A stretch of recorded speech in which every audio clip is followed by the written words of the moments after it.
Oggi prepariamo insieme la crostata con crema pasticcera e mele.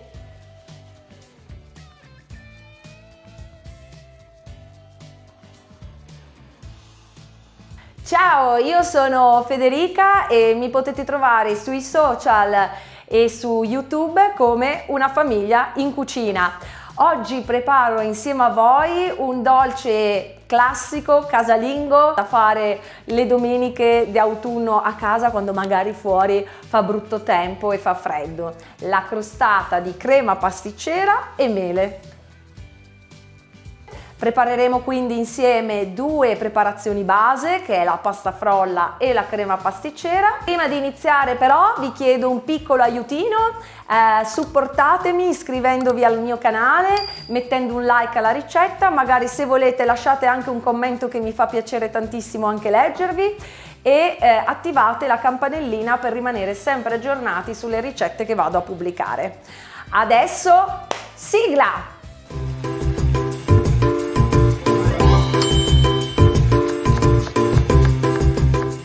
Gli ingredienti che ci serviranno sono latte, zucchero semolato, scorza di limone possibilmente biologico, bacca di vaniglia, amido di mais e tuorli d'uovo.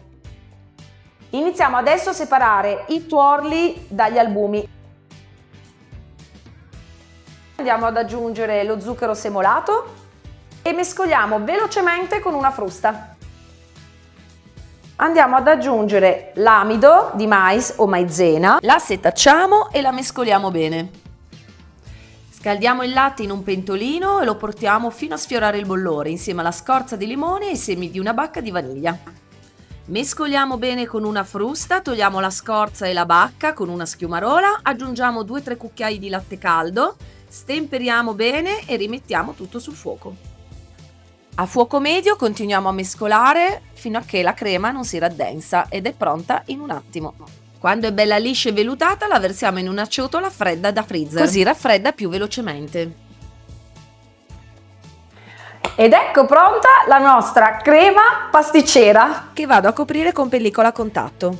Adesso la lasciamo a temperatura ambiente a raffreddare. Una volta che si è intipidita la possiamo poi mettere in frigo e la lasciamo raffreddare completamente. Per fare la pasta frolla ci serviranno farina 00, 2 tuorli e un uovo, zucchero semolato, burro freddo da frigo, pizzico di sale e scorza di limone. Adesso andiamo a versare la farina, il burro già tagliato a pezzetti e la scorza di limone. Adesso andiamo a impastare per un paio di minuti a bassa velocità. Quando il composto risulterà così sabbioso, allora potremo aggiungere lo zucchero. Eccoci qua, adesso il composto è bello sabbioso, lo zucchero è ben amalgamato, aggiungiamo i 2 tuorli e l'uovo.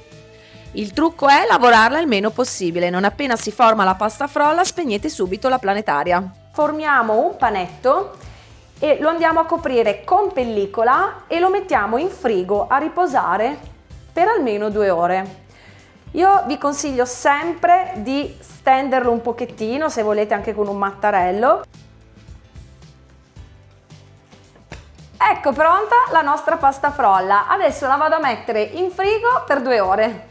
Eccoci qua, abbiamo fatto raffreddare la pasta frolla. Io adesso l'ho lasciata 10 minuti fuori dal frigo per renderla un po' più morbida. Stendete sempre la pasta frolla tra 2 foglie di carta forno, così non dovrete aggiungere farina. E per stenderla in maniera uniforme su tutta la superficie io utilizzo 2 spessori in legno o eventualmente il mattarello con gli spessori appositi. Vi lascio comunque i link in descrizione per l'acquisto. Adesso che abbiamo steso la nostra pasta frolla, ho imburrato e infarinato lo stampo e andiamo a mettercela dentro. Così. Voilà. Adesso con delicatezza andiamo a piegare tutti i bordi, togliamo la carta forno andiamo a rifilare il bordo con un coltello. Adesso andiamo a premere e a schiacciare anche lungo i bordi, perché comunque non avremo la farcia fino al bordo dello stampo, quindi diciamo va abbassato un pochino. Bucherelliamo la crostata adesso con i rebbi di una forchetta, in modo tale che non si gonfi in cottura. Ok, adesso preparata la nostra crostata, andiamo a riprendere la nostra crema pasticcera.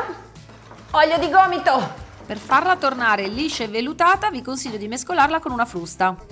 Versatela poi nello stampo con la pasta frolla e livellatela con una spatola.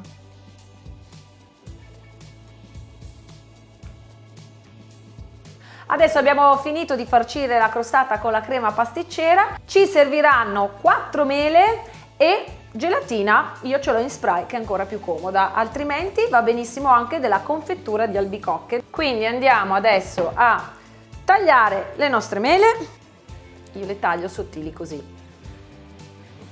Adesso andiamo a posizionare le mele, io le metto così, mi raccomando, cosa importante è metterle ben accavallate, devono ricoprire l'intera superficie della torta, non ci devono essere spazi vuoti, anche perché poi le mele asciugano in cottura.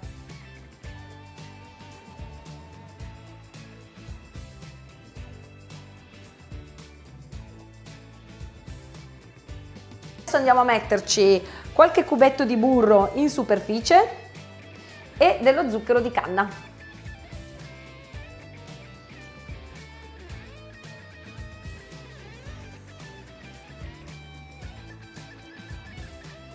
Appena la sfornate la crema sarà ancora molto morbida perché appunto è calda, quindi la lasciate raffreddare completamente. Si conserva un giorno a temperatura ambiente coperta magari da una campana, altrimenti in frigo per 2 o 3 giorni. Un po' di gelatina in spray, se no va benissimo anche della confettura di albicocche diluita magari con un goccio d'acqua e potete tranquillamente spennellarla sopra. Ed ecco quindi pronta la nostra bellissima torta.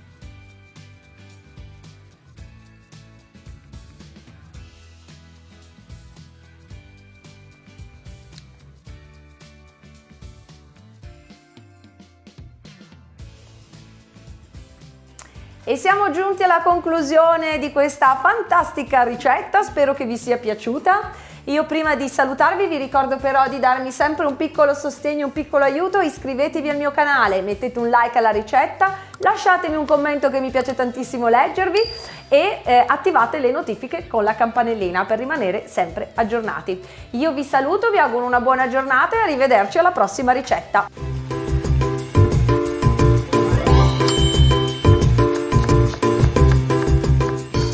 Adesso me la mangio. Ah, ho arrivato il lupo di casa. Assaggiare la torta? La food blogger migliore, più bella e più brava a cucinare. È versione pialla. Vai, assaggia.